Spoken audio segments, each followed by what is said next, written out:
लेकिन अच्छा फवाद साहब, इसमें दो पहलू हैं। एक तो पहले ये बताएं कि आपके ख्याल में मुज़ाकरात अगर होते हैं तो क्या ऐसा सिनेरियो बन सकता है कि पीटीआई इस एहतजाज को पोस्टपोन कर दे या कैंसिल कर दे?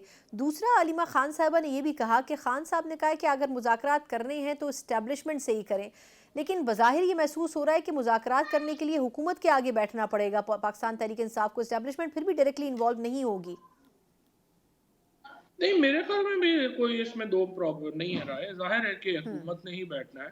फॉर एग्ज़ाम्पल अगर रिहाई चाहिए कैदियों की तो वो कोई जो है वो उसका नोटिफ़िकेशन कोई डीजीएमआई ने या डीजीआईएसआई ने तो नहीं जारी करना ना। वो हम्म। तो होम डिपार्टमेंट ने जारी करना है और जो पंजाब का होम डिपार्टमेंट है और इस्लामाबाद का होम डिपार्टमेंट है वो उन्होंने जारी करना है। हम्म। और इसी तरीके से अगर आपने जो भी कंसेशंस देनी है, फॉर एग्जांपल अगर आज जहाज चौधरी साहब को, डॉक्टर यास्मीन को, इन लोगों को अगर आप जेल के बजाय हाउस अरेस्ट करना है आपने, हम्म। तो वो ये भी इकदामात जो है वो पंजाब हुकूमत ने लेने हैं।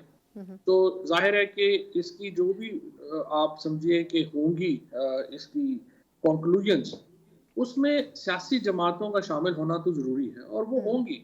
पहले भी आपको याद होगा कि हम मुज़ाकरात कर ही रहे थे, पीपल्स पार्टी के साथ, नून लीग के साथ, एमकेएम के साथ, इलेक्शंस के मामले के ऊपर, इलेक्शन के मुद्दे के ऊपर मुज़ाकरात हो रहे थे हम्म। और काफ़ी हद तक कामयाब भी हो गए थे।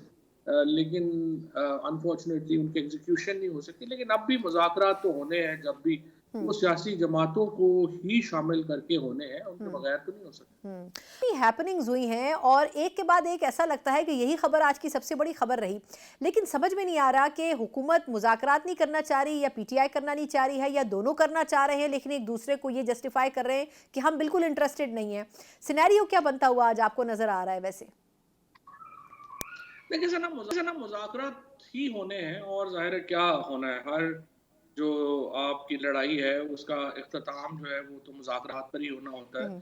और दूसरी बात ये है कि देखिए पीटीआई कोई मिलिटेंट पार्टी तो है नहीं कि ये कोई बंदूकें उठा के तो को पहाड़ों पे चढ़ जाएँगे और कहेंगे कि जनाब हम भी आपको देख लेंगे, इस तरह तो नहीं होता। हम्म। तो ज़ाहिर है कि मुज़ाकरात होना इम्पोर्टेंट है। और आज अभी जब आप अलीमा खान साहबा का बता रही थी, तो देखिए ये चीज़ तो पहले दिन ही इमरान खान ने कह दिया था हम्म। कि जो कमेटी बना देते हैं और अगर आपने मुज़ाकरात करने हैं तो इन चीज़ों के ऊपर इस ये जो एजेंडा है उनका, जिसमें उन्होंने कहा 26वीं यानी तरमीम वापस दी जाए। हम्म। उन्होंने कहा हमें जो हमारा जो राइटफुल इलेक्शन है वो वापस किया जाए, मैंडेट जो है अवाम को वापस किया जाए और फिर ये जो पॉलिटिकल प्रिजनर्स हैं उनकी रिहाई। तो हम्म। यही मेन 3 चीज़ें हैं जिनके ऊपर खान साहब करना चाहते हैं। मेरे ख़्याल में इसमें जो तीसरी नुकता है पॉलिटिकल प्रिजनर्स की रिहाई, हम्म। वो एक फौरी एक्शन उसके ऊपर हो भी सकता है और वो होना भी चाहिए। जो दूसरी 2 चीज़ें हैं, उन पे तो देखिए ना मुज़ाकरात का आगाज़ होना है। हम्म। ज़ाहिर है वो दोनों ऐसी चीज़ें तो नहीं है कि जो एक दिन में कॉन्क्लूड हो जाएँगी। उनके ऊपर तो मुज़ाकरात होने हैं और उन 2 जो नुकात हैं, उनके ऊपर मुज़ाकरात की फ़िज़ा बनाने के लिए जो तीसरा नुक्ता है, यानी सियासी जो प्रिज़नर्स हैं, उनकी रिहाई, उसके ऊपर इम्प्लीमेंटेशन होनी चाहिए। और खान साहब ने आज भी जो बात की है, वो यही की है कि अगर मुज़ाकरात से बात निकल आती है, हल हो जाती है, हम्म। तो इससे अच्छी क्या बात है? तो मेरे ख़्याल में अप्रोच जो है, वो बिल्कुल सही है हम्म। पीटीआई की। और इसको जो है, वो अब देखते हैं कि आगे कैसे ये चीज़ जो है, वो नहीं, जाती है। अब ठीक है।